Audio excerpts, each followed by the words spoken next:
These are this afternoon's top stories. NEMA gives update on weather system approaching the leewards.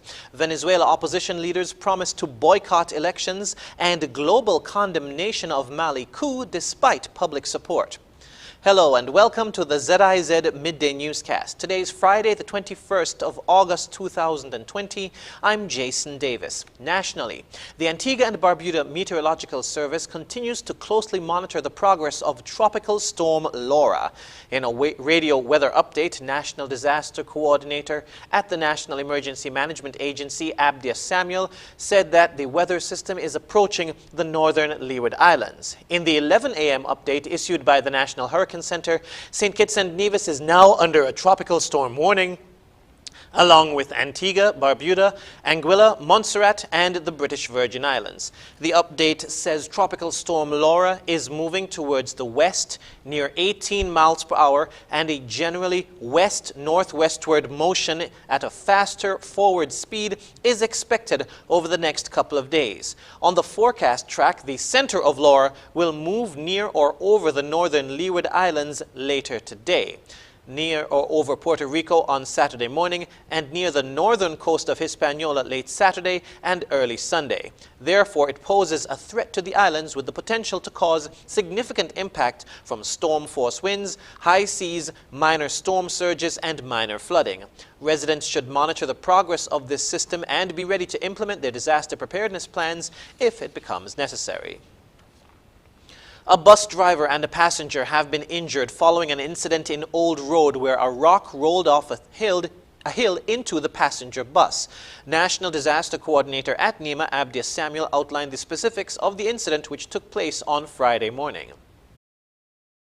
A motor omnibus that was traveling via that means would have been impacted by a small boulder that would have rolled off the hill, and it would have struck the bus at the front.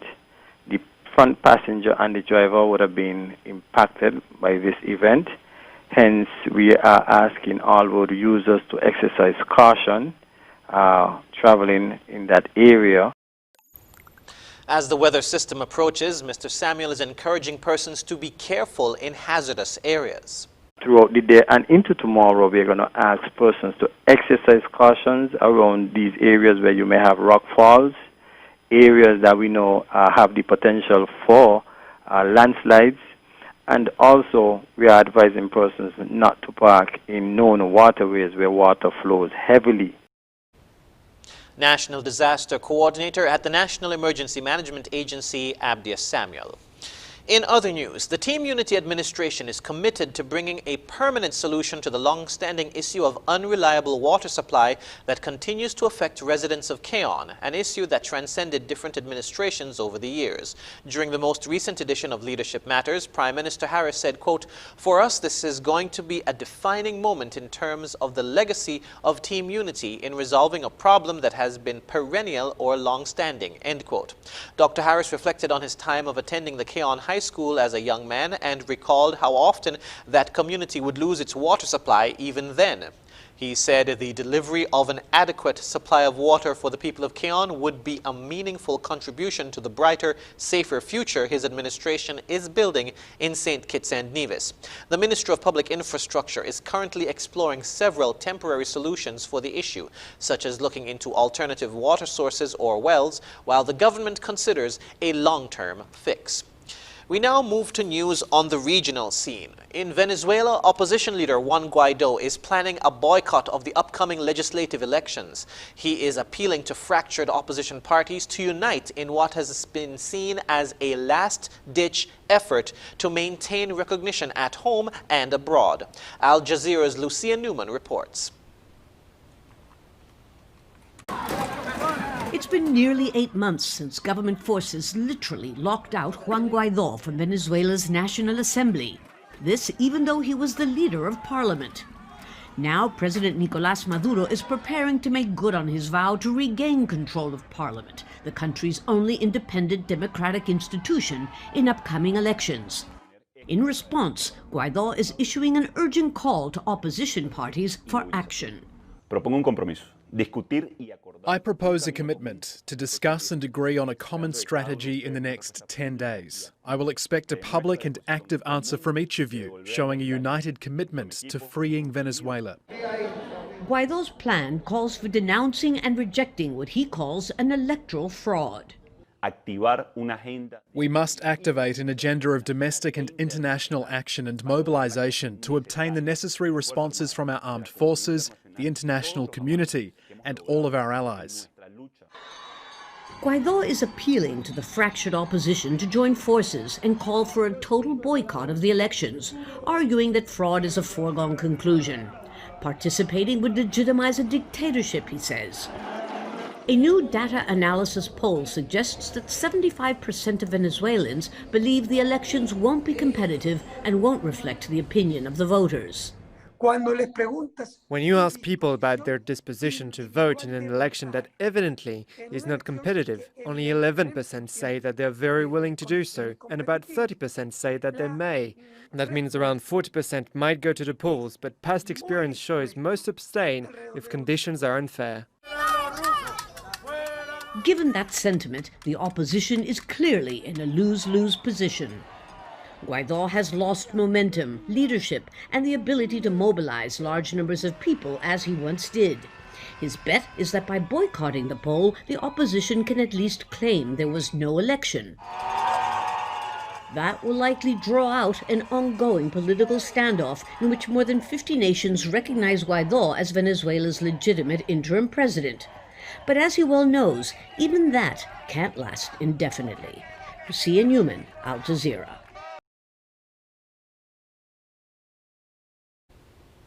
In Brazil, fires are once again raging in the Amazon region, and experts say the damage could be even worse than last year's devastation. That's despite government pledges to avoid a repeat of the 2019 tragedy. Al Jazeera's Monica Yanakiev reports from Rio de Janeiro, Brazil. It's only the start of fire season in the Amazon, but it's already the worst in a decade.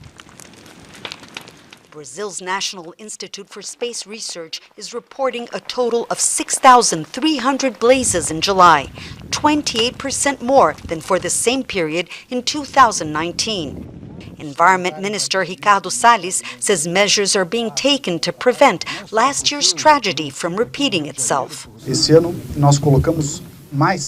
We are sending an additional 3,000 firefighters and more aircrafts to protect the forests and prevent their destruction. In July, the government banned fires for 120 days in the Amazon and Pantanal regions. Farmers have been forbidden from burning vegetation to clear their land during the dry season. But that hasn't stopped them. It took one farmer in the northern state of Pará half an hour to clear his land. By the time satellites and local authorities spotted the fire, it was too late. We perform a satellite analysis which gives us information about where these infractions are taking place, and based on that we search the system and also identify who owns these areas. While President Jair Bolsonaro has been criticized for downplaying the fires, the government is on a public relations campaign to prevent a repeat of last year's global backlash, especially after investors threaten to divest if Brazil fails to curb environmental destruction. Last year, Bolsonaro falsely accused actor and environmentalist Leonardo DiCaprio of funding fires in the Amazon rainforest. This year, Brazil's Vice President Hamilton Mourão invited the Hollywood actor for an 8-hour march in the jungle so he could see for himself how difficult it is to protect such a huge area. Mourão has deployed thousands of military to protect the rainforest, but the local Kayapó indigenous tribe, already fearful of COVID-19, say they feel far from safe, believing the fires as much as a threat as the disease. Monica Yanakiev, Al Jazeera, Rio de Janeiro. Internationally, the Economic Community of West African States, also known as ECOWAS, has condemned the coup attempt in Mali and has moved to suspend the country from its decision-making body. In an announcement, the regional alliance also said that neighboring countries of the West African state are closing borders and will impose sanctions as the crisis continues. Meanwhile, United Nations Secretary-General Antonio Guterres condemned the arrest of President Ibrahim Boubacar Keïta and members of the government, calling for their immediate release. Spokesman Stephanie Dujarric said in a statement. French President Emmanuel Macron also reiterated his condemnation of the coup in Mali. Al Jazeera's Ahmed Idris reports. Free at last, Mali's new military leaders released these opposition demonstrators after they spent 2 weeks in prison. We were unjustly arrested by the former government because we were demanding justice and good governance for Malians. We were asking for good education, health. We were arrested just because of that. The military leaders behind Tuesday's coup in Mali are desperate to gain trust and legitimacy. They've met with members of the opposition, assuring them that the military intervention will be brief and that elections will follow, but without setting deadlines. We have no political ambition. We are soldiers. We have other prerogatives, other missions to deal with. Our objective is, through the various meetings we had with the various social and political groups, to hand over rapidly the powers to a civilian transition for the continuity of the state, and we are all aware today of the political and security situation Mali is going through. Mali's opposition seem impressed, at least for now. Influential power broker and preacher Mahmoud Dicko announced his withdrawing from politics after the meeting. Issa Kawu Jim is a member of the M5 RHP opposition coalition that led demonstrations that eventually resulted in a coup which forced the resignation of President Ibrahim Boubacar Keïta. I think the hardest part starts now. It's a question of bringing everyone together. There are no winners and losers. We're all Malians. Even those who with Keïta, if they don't have blood on their hands, if they're not involved in embezzlement of public funds. We must all come together, military and civilian, to defend the republic and impose democracy and good governance. But the reaction from the rest of the world was that of condemnation. The United Nations, the African Union, and the West African Regional Bloc ECOWAS have all condemned the military coup. ECOWAS has imposed economic and other restrictions, including air and land blockade, cutting financial and economic ties, and membership of the body. On Thursday, France announced it's keeping its forces in Mali to help bring peace to the region. But without a civilian government and the continued threat of armed groups, these are challenging times for many in Mali. Ahmed Idris, Al Jazeera. The United States is demanding that all international sanctions be reimposed on Iran, accusing Tehran of violating the terms of a 2015 nuclear agreement from which Washington withdrew 2 years ago. The United Kingdom, France, and Germany have rejected the move. They say the U.S. has no legal right to ask that sanctions be reimposed. Al Jazeera's Kristen Salumi reports from the United Nations in New York. U.S. Secretary of State Mike Pompeo made a special trip to UN headquarters to formally accuse Iran of violating the 2015 nuclear deal. In a letter submitted to the Security Council president, he argues Iran has been enriching uranium and supplying weapons to proxy militias in the Middle East. It's an attempt to trigger UN procedures that would lead to the automatic reinstatement of sanctions. This process will lead to those sanctions coming back into effect 30 days from today. Our message is very, very simple. The United States will never allow the world's largest state sponsor of terrorism to freely buy and sell planes, tanks, missiles, and other kinds of conventional weapons. These UN sanctions will continue the arms embargo. The so-called snapback provision was part of the deal negotiated 5 years ago. There's just one problem. The U.S. withdrew from the deal in 2018. It's not triggering a snapback. Snapback can be triggered by a country which is a participant of the JCPOA, which U.S. is not.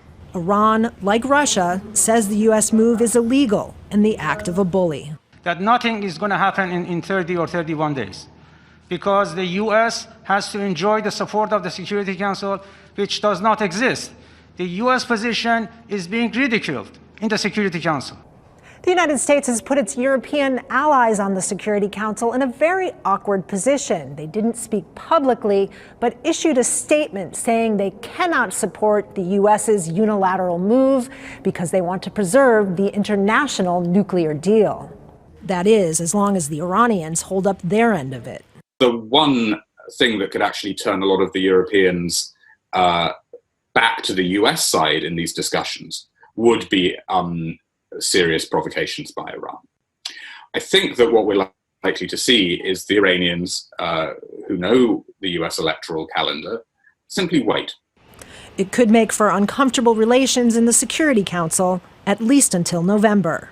Kristen Salumi, Al Jazeera, the United Nations. And now for the weather. Present weather is partly cloudy with showers in the vicinity. Winds are gentle from the north-northeast at 12 miles per hour. Seas are moderate with waves of 5 to 7 feet, with swells reaching as high as 7 feet during the passage of Tropical Storm Laura. A high surf advisory and a small craft caution is in effect today for coastal waters east and north of the islands. The weather forecast predicts cloudy skies with showers and thunderstorms along with some gusty winds, mainly during showers. Due to the possibility of moderate to heavy showers, residents are urged to exercise extreme caution in areas that are prone to flash flooding and landslides over the next 24 hours. Sunset today will be at 6:33 p.m., sunrise tomorrow at 5:55 a.m. And that brings us to the end of the ZIZ Midday Newscast. Join us this evening for these stories and more in detail.